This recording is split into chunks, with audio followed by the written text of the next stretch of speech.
نحمده ونصلي ونسلم على رسوله الكريم اما بعد فاعوذ بالله من الشيطان الرجيم بسم الله الرحمن الرحيم قال الله تعالى في القرآن المجيد والفرقان الحميد رضي الله عنهم ورضوا عنه آمنت بالله صدق الله العظيم وصدق رسوله النبي الكريم ببرکت ان اللہ و ملائکتہ یصلون علی النبی یا ایھا الذین آمنوا صلوا علیہ وسلموا تسلیما الصلاۃ والسلام علیک یا سیدی یا رسول اللہ وعلی آلک واصحابک یا سیدی یا حبیب اللہ الصلاۃ والسلام علیک یا سیدی یا سید المرسلین وعلی آلک واصحابک یا سیدی یا رحمۃ للعالمین۔ تمام تعریفیں اس خالق کائنات کے لیے جو ہماری شہرت سے بھی زیادہ قریب ہے۔ درود لامحدود بے شمار انگنت بغیر گنتی کے بغیر حساب کے آمینہ کے لال نور مجسم نیر اعظم ہادی السبل ختم الرسول احمد مجتبی محمد مصطفیٰ صلی اللہ تعالی علیہ وآلہ وسلم کی بارگاہ میں کہ جن کا آنا اس دنیا کی تخلیق کا باعث بنا۔ صدیق عکس حسن کمال محمد است، فاروق ذل جاہو جلال محمد است، عثمان ضیاء شمع جمال محمد است، حیدر بہار باغ خصال محمد است صلی اللہ تعالی علیہ وآلہ وسلم۔ لائق ست احترام میرے بزرگوں بھائیوں، کائنات کو حسن زینت دینے والی وحدہ لا شریک ذات پاک کا ایک مرتبہ پھر بے مثال کرم ہوا کہ جس نے محبت عقیدت سے مزین ماحول میں ایک مرتبہ پھر ہم سب کو اپنے ذکر کی سعادت بخشی اور اپنے حبیب لبیب صلی اللہ تعالی علیہ وآلہ وسلم کے دربار بے مثال میں گلہائے عقیدت بصورت درود و سلام پیش کرنے کی سعادت عطا فرمائی۔ اللہ عز و جل سے یہ پل پل لمحہ پہ لمحہ التجا ہے کہ ہمیں اپنے ذکر کی لطافتیں عطا کرتا رہے اور اپنے محبوب حضرت محمد مصطفیٰ صلی اللہ تعالی علیہ وآلہ وسلم کی مدحت برے محبتوں سے لبریز گلہائے عقیدت پیش کرنے کی سعادتیں عطا فرمائے رکھے، آمین۔ آج ہم اس حقیقت کو تہ دل سے تسلیم کرتے ہیں کہ اللہ اور رسول اللہ صلی اللہ تعالی علیہ وآلہ وسلم کا کرم ہے کہ ہم اپنی زندگی کے شب و روز کو صحیح اسلامی طریقے سے گزارنے کا عظیم سرمایہ رکھتے ہیں اور لمحہ پہ لمحہ اس سرمایہ سے رہنمائی لیتے ہوئے اپنے اعمال کو سنوارتے ہیں، اور یہ سرمایہ ہمیں کتاب لا ریب کی صورت میں حاصل ہے، یہ سرمایہ ہمیں احادیث رسول صلی اللہ تعالی علیہ وآلہ وسلم کی صورت میں حاصل ہے، یہ سرمایہ ہمیں صالحین امت کی صورت میں حاصل ہے، یہ سرمایہ ہمیں کاملین امت کی صورت میں حاصل ہے، یہ سرمایہ ہمیں اولیاء کرام کی صورت میں حاصل ہے، یہ سرمایہ ہمیں علماء کرام کی صورت میں حاصل ہے، یہ سرمایہ ہمیں ائمہ مجتہدین کی صورت میں حاصل ہے، یہ سرمایہ ہمیں محققین کی صورت میں حاصل ہے، یہ سرمایہ ہمیں محدثین کی صورت میں حاصل ہے، یہ سرمایہ ہمیں مفکرین کی صورت میں حاصل ہے۔ اللہ تعالیٰ نے جس حسین طریقے سے چاہا اپنے دین کو انسانیت تک پہنچایا، انبیاء اور رسول کا اس دین برحق کو ہر دور کے انسانوں تک پہنچانے میں ایک باوقار اور ایک عظیم کردار ہے۔ انبیاء اور رسول علیہ السلام کے بعد اللہ عز و جل نے بے شمار ایسے نفوس کو یہ سعادت عطا فرمائی ہے کہ وہ ہر خواہش دنیا سے دامن چھڑواتے ہوئے ہم وقت دین متین کی خدمت کرنے میں کمر بستہ رہے اور انتہائی ذمہ داری سے ان تمام نفوس قدسیہ نے اس حقیقی مشن کو انسانیت کے قلوب و اذہان میں راسخ کیا اور ایسا دین کو رنگ چڑھایا کہ آج بھی یہ دین حق جو اللہ عز و جل کا پسندیدہ دین ہے ہر طرح سے تر و تازہ اور شگفتہ نظر آتا ہے۔ اللہ تعالیٰ کی وحدانیت کا پیغام لوگوں تک پہنچانے کے لیے تشریف لانے والے ان بلند مقام عظیم المرتبت ہستیوں کا سلسلہ سیدنا آدم علیہ السلام سے جاری ہے اور تا قیامت اس دین حق کا بول بالا رہے گا۔ اب انبیاء اور رسول کے تشریف لانے کا تو تصور نہیں کیا جا سکتا، کیونکہ اللہ تعالیٰ نے سید کائنات، ہادی کائنات، رہبر کائنات، محسن کائنات، معلم کائنات صلی اللہ تعالی علیہ وآلہ وسلم کی ذات پاک کے بعد ہمیشہ کے لیے نبوت اور رسالت کا دروازہ بند فرما دیا ہے، اور تا قیامت خاتم النبیین، خاتم الرسل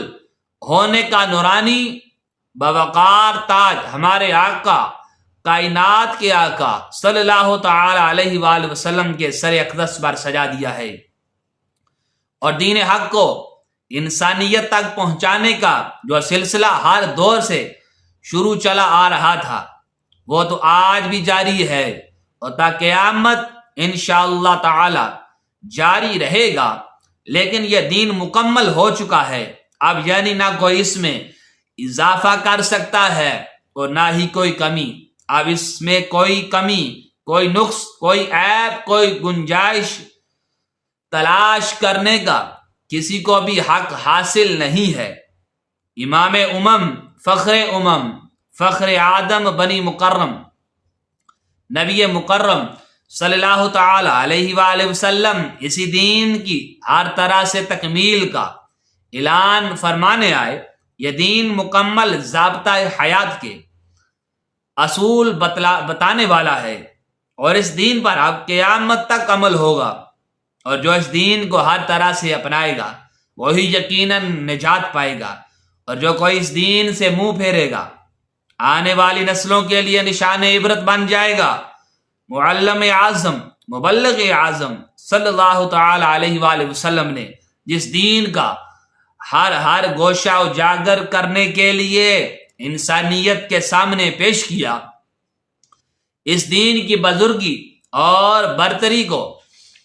اللہ عز و جل نے ارشاد فرمایا، ان الدین عند اللہ الاسلام، بے شک اللہ کا پسندیدہ دین اسلام ہے۔ جب اس دین کے مبلغ اعظم صلی اللہ تعالی علیہ وآلہ وسلم نے اس کی کرنیں گھر گھر پہنچا دی تو خالق کائنات نے واضح اور روشن ارشاد فرمایا، الیوم اکملت لکم دینکم واتممت علیکم نعمتی وردیت لکم الاسلام دینا۔ محترم قابل قدر سامعین، جس طرح حضرت آدم علیہ السلام سے لے کر جتنے بھی جلیل القدر انبیاء کرام تشریف لائے، ان سب کے فضائل و مناقب کا مجموعہ سید کائنات صلی اللہ تعالی علیہ وآلہ وسلم کی بلند و بالا ذات ہے۔ اسی طرح آپ صلی اللہ تعالی علیہ وآلہ وسلم کے قلب اطہر پر نازل ہونے والی کتاب لا ریب بھی تمام تر کتابوں کی سردار ہے، اور آپ صلی اللہ تعالی علیہ وآلہ وسلم کا لایا ہوا دین حنیف بھی تمام غیر مذہب ادیان کو باطل کر کے اپنا روشن دور شروع فرمانے والا دین ہے۔ اور اسی طرح آپ صلی اللہ تعالی علیہ وآلہ وسلم کے جان نثار اور باوفار صحابہ کرام رضی اللہ تعالی عنہم، جو آپ صلی اللہ تعالی علیہ وآلہ وسلم کے اخلاق اور اعمال کے مظہر اتم اور آپ صلی اللہ تعالی علیہ وآلہ وسلم کی تعلیم و تربیت سے ہدایت کی بلندیوں پر روشن ستاروں کی مانند ہے، وہ صحابہ کرام رضی اللہ تعالی عنہم جو آپ صلی اللہ تعالی علیہ وآلہ وسلم کی ہدایت ارشاد کے مخاطب اول اور آپ کے نورانی ایمانی اور روحانی بے مثال بارگاہ سے شب و روز فازیاب ہونے والے تھے، یہی وہ بلند و بالا ہستیاں ہیں جن کے اعمال اور عقائد کی درستی اور ایمان کی سنہری روشنی کے عوض اللہ عز و جل نے انہیں یہ انعام عطا فرمایا ہے، رضی اللہ عنہم ورضوا عنہ، اللہ ان سے راضی ہے اور یہ اللہ سے راضی ہیں۔ اور دوسرے مقامات پر اللہ عز و جل نے ان پیکر عظمت لوگوں کی اور بہت سی شان اور خصوصیات قرآن میں واضح ارشاد فرمائی ہیں۔ سنیے، قرآن سے اللہ تعالیٰ نے ان کی انتہائی حوصلہ افزائی فرماتے ہوئے اور ان کے جذبہ ایمانی کو مثالی قرار دیتے ہوئے قرآن پاک میں ارشاد فرمایا، فَإِنْ آمَنُوا بِمِثْلِ مَا آمَنْتُمْ بِهِ فَقَدِ اهْتَدَوْا، اور یہ لوگ تمہاری طرح ایمان لے آئیں وہ منزلیں پالیں۔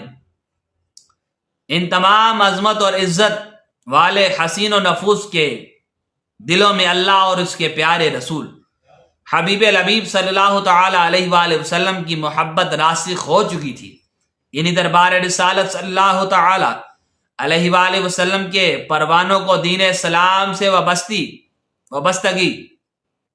اختیار کرنے کے بعد ہزاروں مرتبہ آزمایا گیا، لیکن ہر دور میں تاریخ اس حقیقت پر گواہ رہی کہ یہ دربار رسالت صلی اللہ تعالی علیہ وآلہ وسلم سے ایمان کی چمک پانے والے قلوب و اذہان کے وارث لوگ ہیں کہ جنہوں نے اپنا سب کچھ قربان کر دیا، لیکن ہاتھ سے دامن مصطفیٰ صلی اللہ تعالی علیہ وآلہ وسلم کا کرم و فضل برا ساتھ نہ چھوڑا۔ قابل قدر سامعین، دیکھیں ہمارا آج کا روشن موضوع بھی اصحاب رسول صلی اللہ تعالی علیہ وآلہ وسلم کی عظمت و شان کے حوالے سے چند روشن گوشے سننا اور بیان کرنا ہے۔ اصحاب اصل میں صحابی کی جمع ہے، اور جلیل القدر علماء کرام نے عظمتوں اور رفعتوں کے حامل لفظ صحابی کی تعریف کرتے ہوئے فرمایا کہ صحابی وہ شخص ہے جس نے بعثت کے بعد حالت ایمان میں آپ صلی اللہ تعالی علیہ وآلہ وسلم کی ملاقات کا شرف حاصل کیا اور حالت ایمان پر وفات پائی۔ یعنی دیکھیے کہ امت مسلمہ کے جلیل القدر محدثین اور اہل علم صحابی کی جو تعریف فرما رہے ہیں، وہ ابھی آپ نے مجھ ناچیز سے سماعت فرمائی، یعنی وہ خوش قسمت اور ایمان کی چاشنی سے لبریز سینے رکھنے والے عظیم قابل قدر قابل رشک لوگ ہیں کہ جس نے اپنی آنکھوں سے حضرت محمد مصطفیٰ صلی اللہ تعالی علیہ وآلہ وسلم کے